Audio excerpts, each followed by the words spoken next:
সবাই আমার সিদ্ধান্তের বিচার করেছে, কিন্তু আমার কাঁধে থাকা বোঝার ওজন কেউ অনুভব করেনি।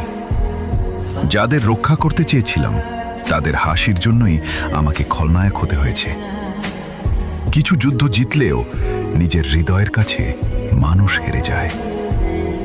আমি ভাগ্যের বিরুদ্ধে লড়তে চেয়েছিলাম, শেষে বুঝলাম সবচেয়ে কঠিন যুদ্ধটা নিজের সঙ্গেই। মানুষ শুধু আমার রাগ দেখেছে, কিন্তু সেই রাগের পেছনে লুকিয়ে থাকা অসহায়ত্বটা দেখেনি। আমি কখনো ঘৃণা চাইনি, শুধু এমন একটি পৃথিবী চেয়েছিলাম যেখানে আমার প্রিয় মানুষগুলো নিরাপদ থাকবে।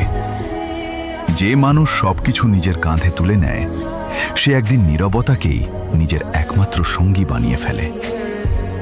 ভালোবাসা কখনো কখনো এমন ত্যাগ যায় যার গল্প ইতিহাসও পুরোটা বলতে পারে না। শেষ পর্যন্ত বুঝেছি, স্বাধীনতার পথে সবচেয়ে বড় মূল্য দিতে হয় নিজের হৃদয়কে।